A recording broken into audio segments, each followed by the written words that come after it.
வணக்கம் மக்களே, நாம இந்த ஆரோக்கியமான எச்சரிக்கை பதிவில் தயிரில் நிறைந்துள்ள ஒரு சில தீமைகளை பற்றி நம்ம விளக்கமாக பார்க்க போகிறோங்க.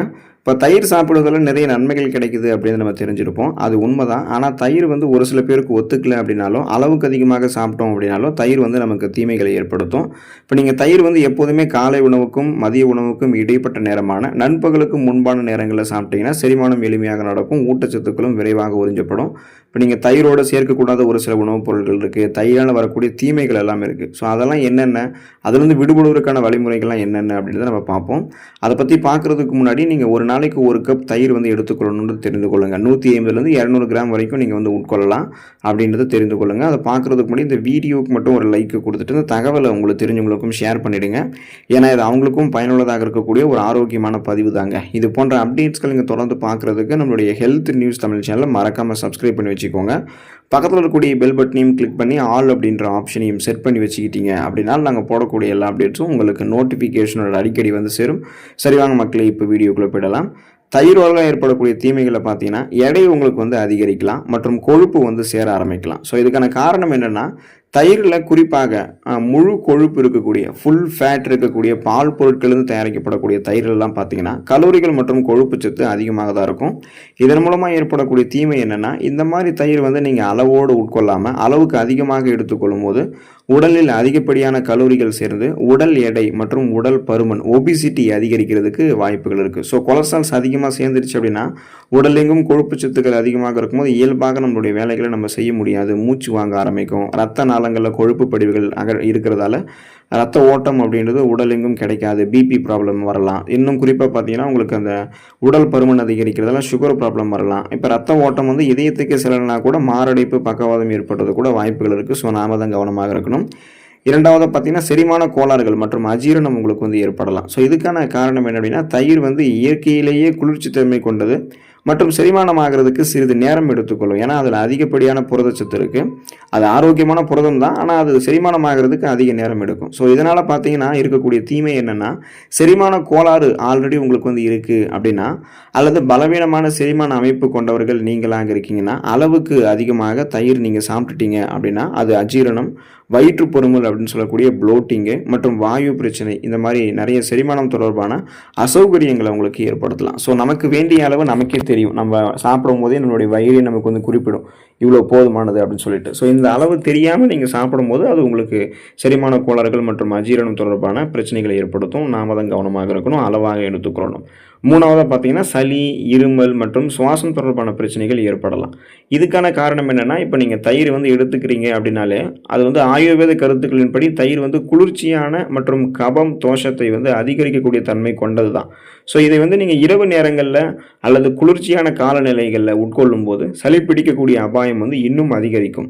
ஆஸ்துமா அல்லது நாள்பட்ட சைனஸ் பிரச்சனை உங்களுக்கு இருக்குன்னா மூக்கடைப்பு மற்றும் சுவாச கோளாறுகள் தீவிரமடைகிறதுக்கு இது காரணமாகலாம். இப்போ சளி, இருமல், சுவாச பிரச்சனைகள் உங்களுக்கு இல்லை, இரவு நேரங்களில் சாப்பிட்றதால தான் இந்த மாதிரி பிரச்சனை வருதுன்னு சொல்கிறீங்க. அப்போ பகல் வேலைகளை நம்ம சாப்பிட்டா கரெக்டாக இருக்குமான்னு கேட்டிங்கன்னா, பகல் வேலைகளிலுமே நீங்கள் அளவாக தான் எடுத்துக்கணும். பகல் வேலைகளில் நீங்கள் அளவுக்கு அதிகமாக எடுத்துக்கிட்டாலுமே உங்களுக்கு அப்பயுமே சளி, இருமல் மற்றும் சுவாசம் தொடர்பான பிரச்சனைகள் வரதான் செய்யும். ஸோ அதனால் நீங்கள் கவனமாக இருக்கணும், அளவோடு தான் தயிர் எடுத்துக்கொள்ளணும்.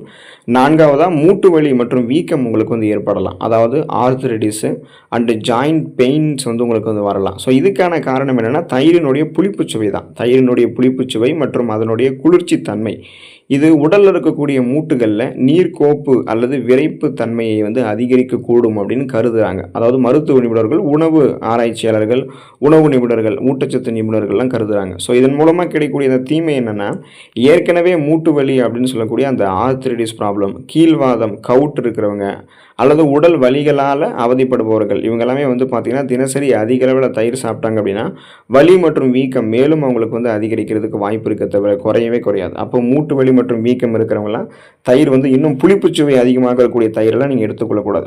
தயிர் சாப்பிடணும்னு ஆசைப்படுறீங்கன்னா குறைந்த அளவில் ஃப்ரெஷ்ஷாக இருக்கக்கூடிய தயிர் தான் நீங்கள் எடுத்துக்கொள்ளணும். அதையும் நீங்கள் தெரிந்து கொள்ளுங்கள்.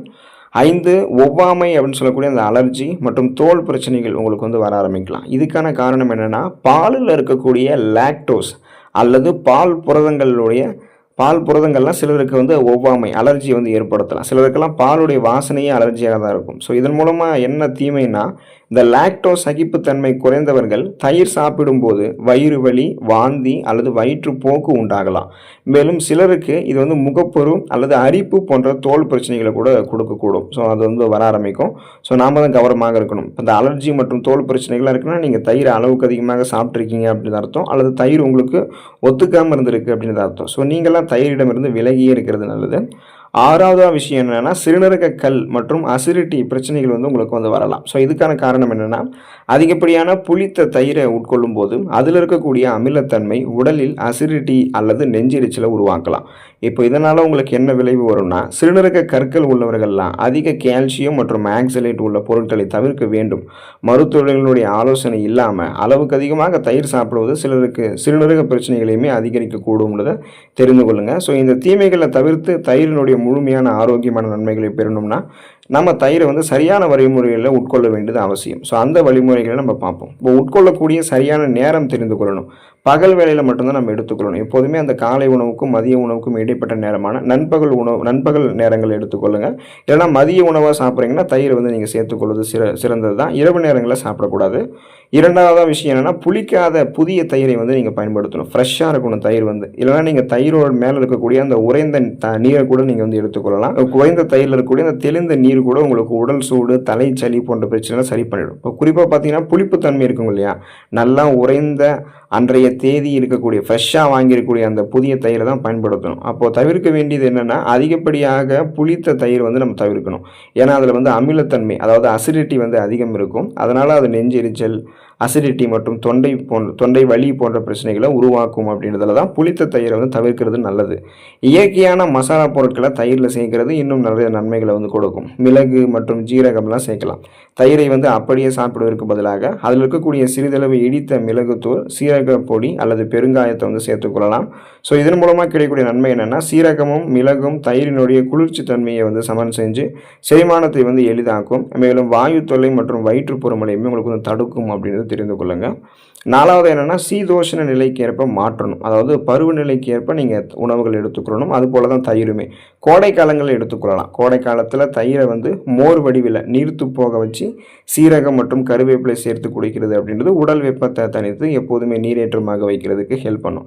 இதுவே குளிர்காலம் இருக்குது, மழைக்காலம் இருக்குன்னா நீங்கள் அப்போ எடுத்துக்கொள்ளக்கூடாது. அப்போ குளிர் மற்றும் மழை காலங்களில் அல்லது குளிர்ச்சியான உடல் வாகு யாருக்கெல்லாம் இருக்கோ அவங்கெல்லாம் தயிர் சாப்பிடுவதை குறைத்து கொள்ளலாம். அல்லது மிதமான சூட்டில் வெதுவெதுப்பாக இருக்கக்கூடிய சூட்டில் எடுத்துக்கலாம். இப்போ நீங்கள் அதிகப்படியான சூட்டில் இது பண்ணிங்கன்னா அதில் இருக்கக்கூடிய நன்மை தரக்கூடிய பாக்டீரியாக்கெல்லாம் அழிந்து போயிடும். அப்போது ரூம் டெம்பரேச்சர், அறை வெப்பநிலையில் இருக்க வேண்டும் அப்படின்றத நீங்கள் வந்து மைண்டில் ஃபிக்ஸ் பண்ணிக்கோங்க.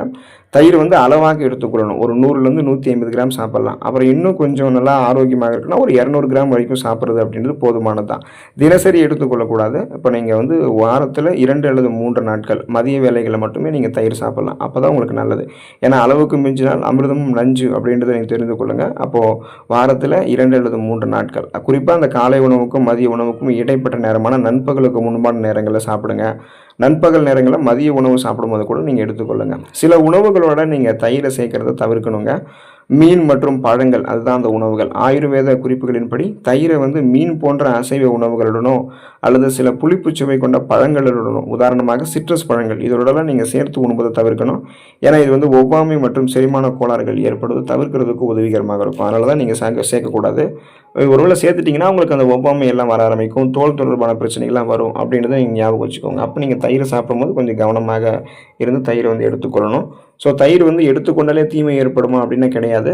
எடுத்துக்கொள்ளக்கூடாத நபர்கள் எடுத்துக்கொள்ளும் போது, அளவுக்கு அதிகமாக எடுத்துக்கொள்ளும் போது, சாப்பிடக்கூடாத நேரங்களில் சாப்பிடும் போதெல்லாம் தீமைகள் ஏற்பட தான் செய்யும். அதனுடைய தீமைகள் அதிகரிச்சிட்டே போகும். ஸோ நீங்கள் அதுக்குள்ளெல்லாம் போகாமல் நன்மைகளை மட்டுமே பெற்று நலமோடு வாழுங்க. அடுத்த ஆரோக்கியமான பதிவில் மறக்காமல் சந்திப்போம். நன்றி மக்களே.